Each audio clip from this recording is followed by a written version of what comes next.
All right, so I think I'm recording. All looks good. All right, so welcome to week 2 of IT417 data extraction, transformation, and loading. I've had a bad week. Sorry for the not being as effective. I paused the internet for like 3 days, plus being on COVID for after I getting back from my trip to Philly. Probably had COVID actually before I went to Philly, but that's a different problem. So this week we'll go over Unit 2 in ELT, database ELT. Connection data sources, extraction, collection process, how to get it from the system. Just a reminder, I did grade both of the individual projects last night. As will become evident, I do care greatly about the APA process. I certainly went through it as a student as well as an instructor, and will enforce things or take off points for it. So in case that I don't know if other instructors are nearly as strict as I am, but that's not the important piece. It's just so that you're all aware of that. So I made sure that you guys have the template. I gave you all the stuff. You got notes now in the thing. Download the information that I uploaded to you, and yeah, there you go. So just a quick reminder, you can download these PDF files directly from the website that I upload each week, and it just got uploaded myself, and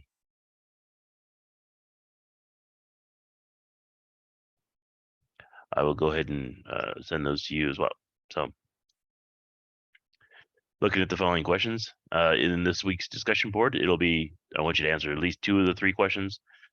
Question 1 being, what types of client-server scripting languages exist to help with parsing data in the future of client scripting in web development?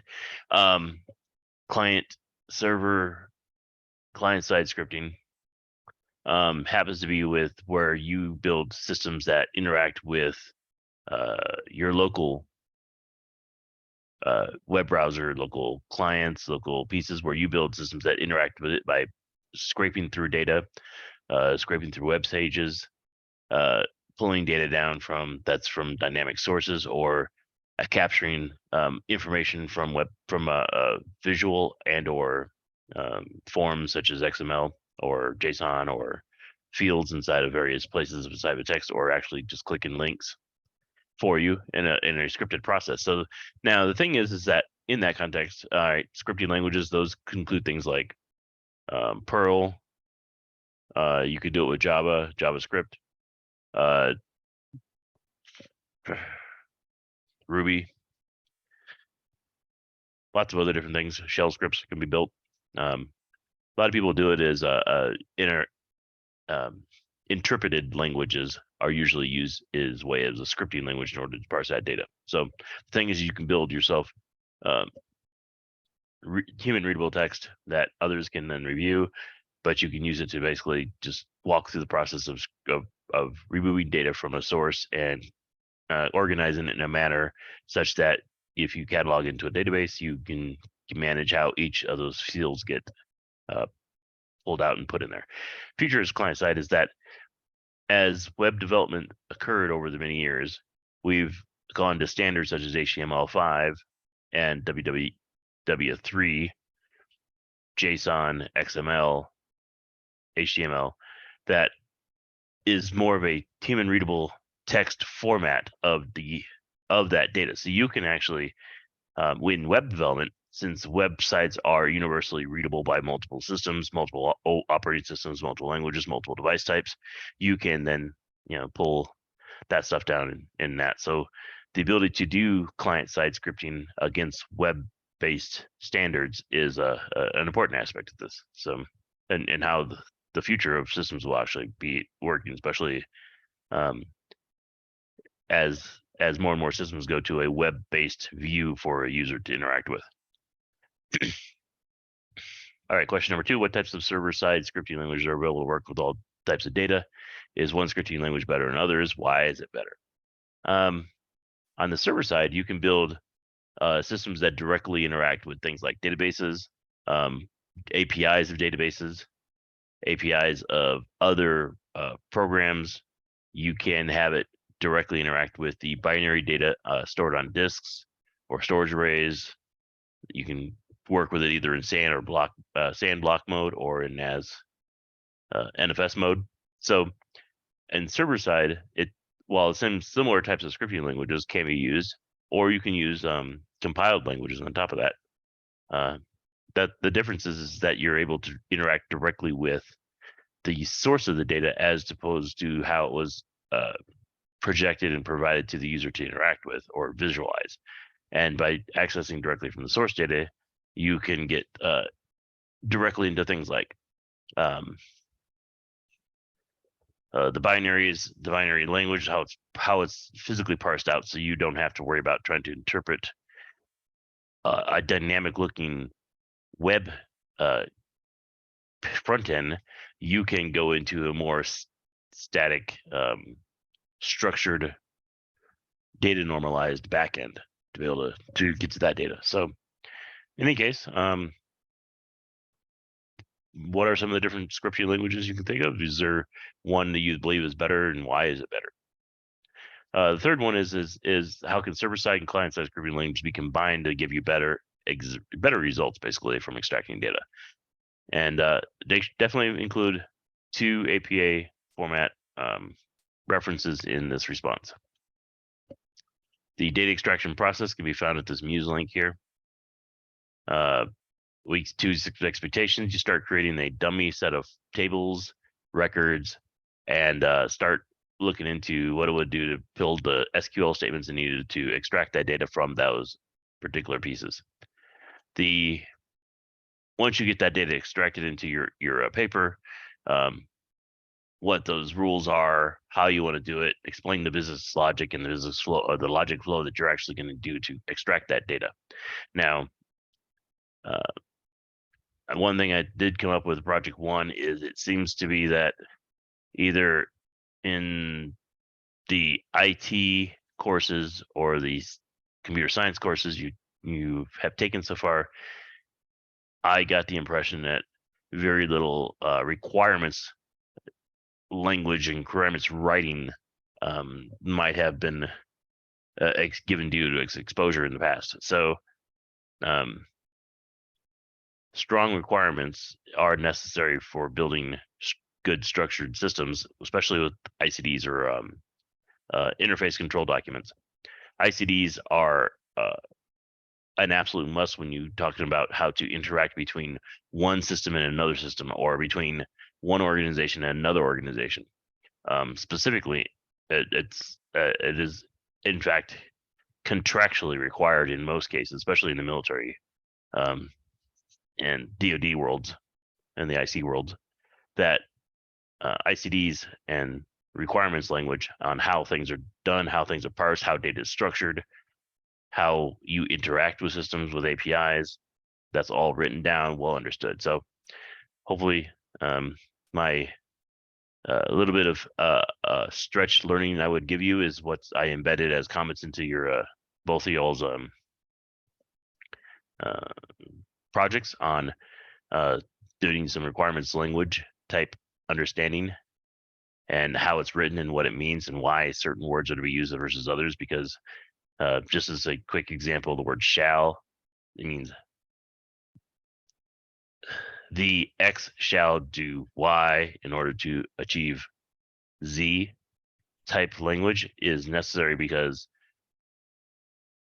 words like will, would, should are not considered contractually bindable, whereas the word shall is contractually bindable, and therefore it is important for having structured data. Because if you were to say, this system will do this, well, okay, that's good from a descriptive standpoint, but if you actually want somebody to build you a system that achieves that, it's thou shalt read this in this manner, or thou shalt read this in this format.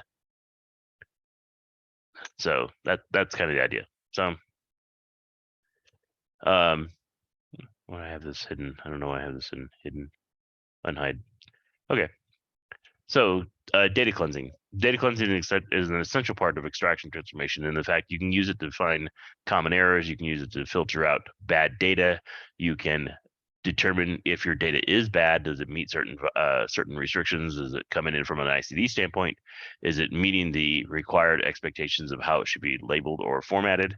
It gives you the understanding of this source is formatted and the data is structured this way, so that you can understand this source is like this source is like this source is like this, and they can be all completely different. But as long as you know that what that structure is, and you have an ICD there in place of defining that data structure, you can then build your system such that you can import the data from that in a manner in order to eliminate problems, eliminate bugs, reduce pieces of issues that would come up during the extraction process. And that includes things like, well, if your data source is not well defined on things like data is in the wrong column, not desirable or useful, if it's in violation of the data formatting rules that you were given, you can find those things and you can get it cleaned up. At least you walk into there knowing this is how it should be structured, and if it could get out.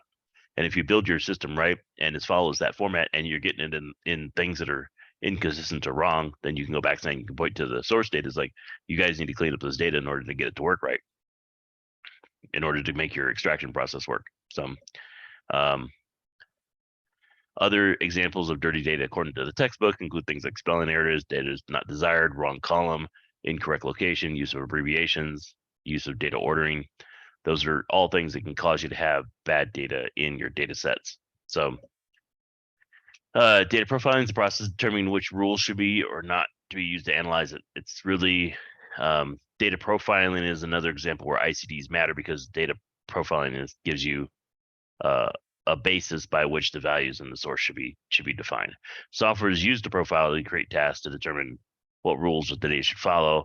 You can use it to figure out your structuring, your formatting, your data conditional data design. Sometimes you even use like, all right, well, when I see these types of terms together, it really should mean this, and should be able to do a search replace type activity while you're reading the data in live from its source.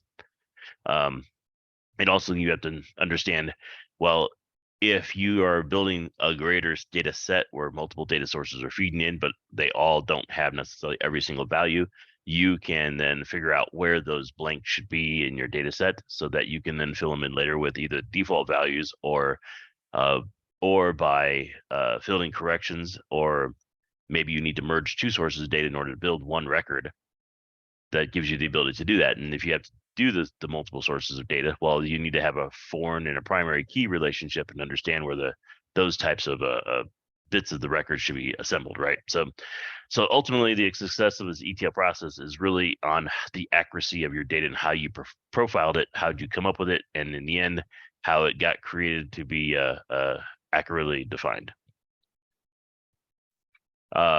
Another thing about that is extraction portions. Primary sources of data can be extracted from either databases, typically are binary, or can be structured binary, like Oracle or Access, or it could be a flat file where you define the format yourself through comma delimited or pipe delimited fields with line characters that separate each record.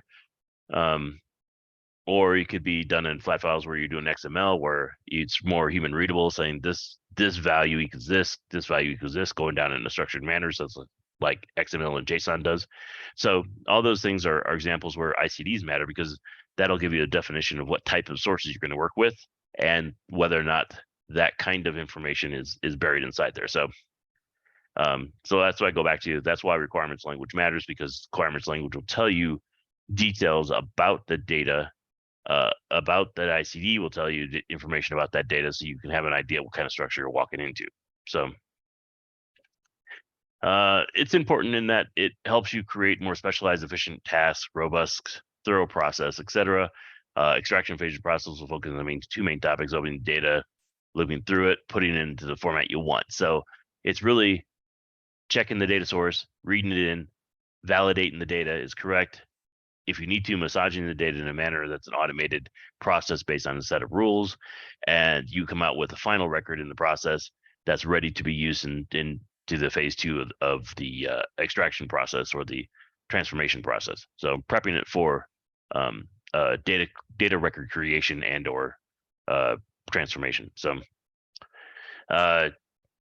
can be complicated at times. It can be compartmentalized. It can be, if you have good code that is clean, streamlined, you can make your tasks easier in how you're reading in the files and or building your functions to do it, such that you're cycling through each chunk of code at a time, so you can break out and isolate small problems in very manageable manners, right, in the step-by-step process. So building a good redundant, or not redundant, but a good replicatable process of walking through each piece of data is important in the process. So once you've done that, then you can break it down.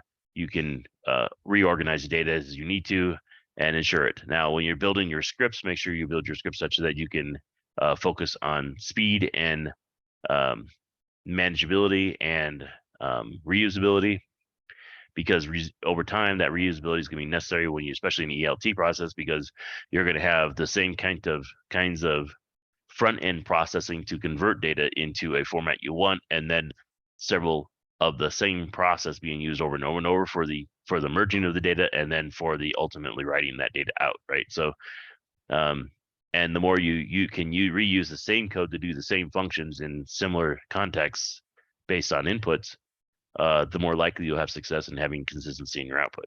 So data extraction process is, like I said, it's reviewing code, creating the business logic, extracting the information. In this context, the book also talks to writing pseudocode, or code that allows you to review the logic as a whole before you write your actual code. That is good programming practices. It's pretty important in SQLs as well to do that, so you can get it so you can have proper organization. Then you eventually write your actual code, test your code.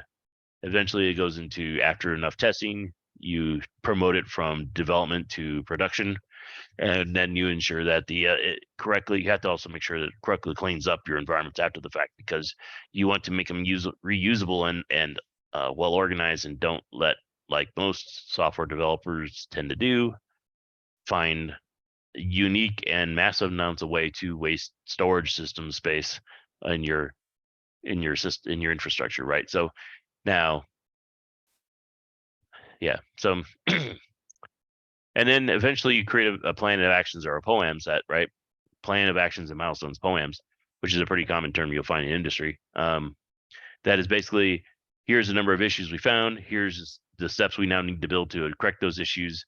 And in the context of ETL or scripting, you have to establish flowcharts that figure out, this is what I expect to have at these particular timelines, and these are the types of corrections I need to be making, and over time figure out how to get your well, if you create a plan of actions and milestones in this context, the POAM, as the book called this in POAM, it's about building, basically, this is my structured timeline and what these events will occur along the story of your process being executed from end to end, right? It's really useful, especially for IT, to understand what that is. In the context of what a real POAM is, it's not just actions and milestones. It's really, these are the problems found, these are when you're expected to fix them, these are the corrective actions needed to take, when are you scheduling or organizing the plan to do so from a project management standpoint to accomplish that task for the stakeholders. So, and then the stakeholders sign off saying, yep, you accomplished my expected fixes required in the system. And that's not just software, that can be everything, especially in the military world. Pseudocode is a process of reviewing code, but it's more than just that. It's also about plotting out how you want to structure this thing to go through it. Back in the days when I learned programming, we actually had to build real flowcharts on how this code was going to work before we got into pseudocoding. We had to build flowcharts for the data structuring and processing of logic of how the system will work. Nowadays, they don't really teach flowcharts in colleges anymore. So, but they do expect you to be able to write out, well, I expect these steps to occur in this order, as part of my pseudocode, so you can then plot out before you start actually writing your code. And it's important to make sure you get that correct for SQL's purposes, because SQL is a very structured scripting process in order to extract data and then transform it and then write it again. So, or make use of it.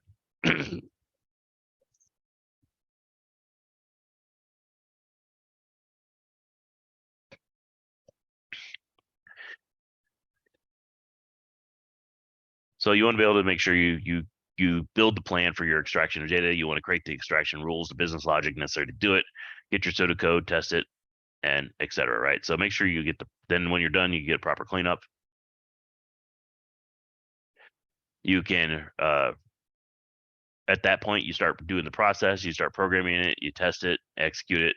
Make sure you execute it from copies of your development data initially, which are not based on your production data, or you made a replica of your production data, converted it to a test source so you have something to work with that's static, because it may take several iterations of being wrong and or damaging your output before you can get to that point where you know you have confidence you're actually doing it correctly and cleanly and getting it to the ready for real production testing, real production usage. And then when you're ready to go, you make that conversion happen in production, and then promote it up as need be. So the change data capture CDC characteristics is important in the data processing extraction process, because it could be, how are you doing it based on temporal values? Are those time based? Are they trigger based? In the context of data extraction accomplished on temporal values, temporal, which is a time based term, that's why that works that way. Now, if it's based on when things are occurring based on an insert, update, or delete, that is an activity, and activities are trigger based. So whenever that occurs is when a data extraction should be accomplished in that context. Now, data extraction, when it's done in logs, are generally log based, and those are just added to at the very end, as opposed to reading for data up and down the columns. You're reading it just as it's you're just putting it in there in the order it was originally processed in. So I hope that made sense. Now,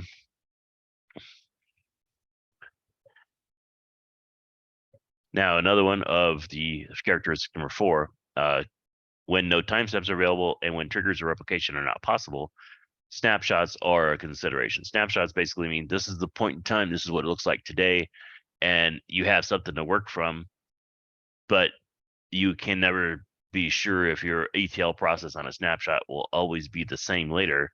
There is some risk inherent in that, because A, the source could change their data, B, it could be damaged when you take the snapshot, or when it comes time to go live in production, you have to start off with a completely new snapshot for ready to do the production for that actual migration. So, yeah, the only one that's not non-intrusive is generally log-based, because it is just processing in something that is creating it in a never-ending list of added records, and you're always worried about the latest set of latest record or latest set of records that you're processing with. So, and it will constantly just keep appending to at the end. Time-based doesn't care about inserts and deletes or modifications. It is just based on when it occurs. So in databases that do a lot of time-based record keeping or transactions, they generally have to go in a particular order for chronologically for specific reasons, such that, like, if Amazon has an inventory that they're selling of widget A, and it sells X minus 3 1 second, then remaining 3 the next second, it needs to know that, so that the next time a transaction occurs, there's nothing left in the inventory for it to pull.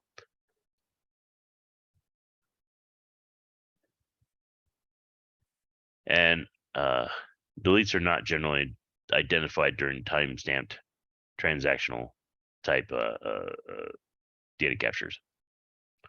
It's usually just actually, that doesn't make any sense. Why does it say only which deletes are not modified, not identified? Probably because it's just it's just a change as you go that modifies the one and before it of the same record potentially. Now, when it comes to ETL, remember, according to the warehouse logic cycle, it is important to know that the business profitability is based on the likelihood of its data being accurate and managed correctly and organized correctly and the availability of it instantaneously, potentially, right? So if an organization, well, because really the most valuable thing in the world now today is information. It's not money. You can argue that disregarding the value of life, the most important aspect of most valuable commodity nowadays is information, and that's why business logic matters, and the ability to access your data, and your the ability to protect and prevent data from being lost over time or from being and or transferring from archaic places to something that is useful today to help with your business intelligence. That's why it's important. Information is basically the most valuable thing outside of life itself. According to the Lifecycle Toolkit framework, there are 34 different systems of the ETL process that effectively manage crucial extract, transform, and load architectures that's necessary for the dimensional thing. So I would definitely suggest you getting a little time to reading into what the toolkit framework is about. It gives you some good ideas on what you need to do as far as the end-to-end process of all of the ETL stuff and what you need to consider in your pseudocode for correctly transforming the data. It helps you gain insight to where the data was last loaded. The main goal of it is profiling an aggregate list of records that meet criteria, right? So you have your data is all organized in the manner you expect it to be and how you expect to utilize it. And then really, so you can build a better quality of your process of pulling it out, so that it also then lets you clean it, to identify dirty data, do correct data profiling and correction of that overall system. And then then you start your extraction process as your first main phase of your system. Then the second main phase, you start changing or manipulating your data as need be, and getting at the initial loading of that data into the data warehouse. And you can then figure out, all right, where does the data get merged? How does it get modified? And preparing it for the eventual extraction process. And then moving to then eventually get into the transformation process. So,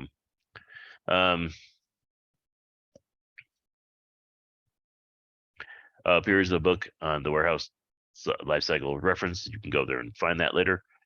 Hopefully that gave you some insight. Like I said, this is I think it was an okay first attempt for the first page. I gave you both feedback on APA format and whatnot, and if you have any questions, certainly ask about it. I will try to do a better job of making sure it's more timely for you, and I'm not going to, if you don't get all of the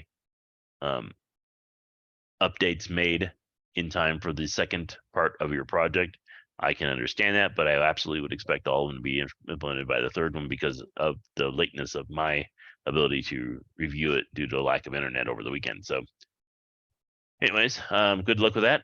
Email me if you have any questions, and I hope to hear from you soon. Thanks. Bye.